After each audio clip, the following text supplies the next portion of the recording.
বিসমিল্লাহির রহমানির রহিম। ক্ষুধা লাগলে মানুষ খাওয়ার জন্য কি করে? আপনি নতুন করে বোঝাতে হবে নাকি? সরকার যে খালি ভোট নিয়ে ব্যস্ত হয়েছে, মানুষ কি করতেছে? সরকারের তো কোনো চিন্তা নেই। সে হেলো কইলেই কোটি কোটি ডলার এসে যায়, হেলো কইলেই তার খাদ্যদ্রব্য পৌঁছে যায়, আইন প্রশাসনেরা হেলো কইলেই সব পৌঁছে যায়। বন্দর কত কিছু এসে তাদের হাতেই তো এসে যায়। গরিব কি পায়?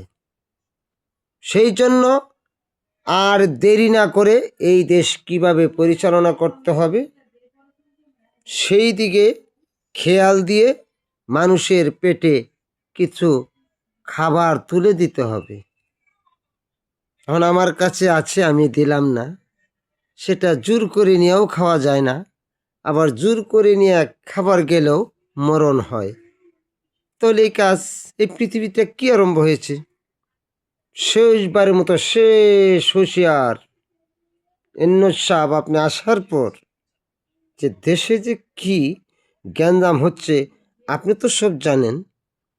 সেই জন্য আর বাড়াবাড়ি না করে এই দেশ কোন পথে নিয়েছেন, কোন রাষ্ট্রের সাথে যোগাযোগ করছেন, আর কোন রাষ্ট্রের সাথে আপনি প্রশংসা করে আনন্দ উল্লাস করতেছেন সেটা আপনি ভালোভাবেই জানেন। মানুষ কয়টা? আমি তো জানি যে মানুষের চাইতে ঢাকার রাজধানী ঢাকায় টেস্কি মাইকুই তো বেশি হবে। একটা গাড়ির দাম কত? সেই জন্য বলছি যে আমরা আর ওইগুলা উস্কানিমূলক কিছু বলতে চাই না। যে কয়টা মানুষ আছে প্রতিটি মানুষ হিসাব করে, আমি ২৬ সালের আগেই বলছিলাম কিন্তু হাওড়া পার পার হয়ে যাচ্ছে। আর মানুষ এখন বোকা না যে যেমিহি খুশি সেমিহি গেল, যা বললাম তাই করলো। এখন মানুষ বুঝে গেছে এই দেশের চক্রান্ত। কতুরি মার বুক খালি হয়েছে, সেটা হিসাব পরে হবে। সব বিচারের মালিক ওই আল্লাহ। সেই জন্য আর দেরি না করে যে কয়টা বাংলাদেশে মানুষ আছে সেই কয়টা ধনী গরিব কোনো প্রশ্ন নেই। ধনীরাও যদি ডেগে চাউল না দেয় ভাত হবে না, আর গরিবেরাও যদি কাজ না করে টাকা পাবে না। সেই জন্য আর দেরি না করে ইমার্জেন্সি মানুষের কি প্রয়োজন আর বলে দেওয়ার মতো আর সুযোগ নেই। আল্লাহ হাফেজ।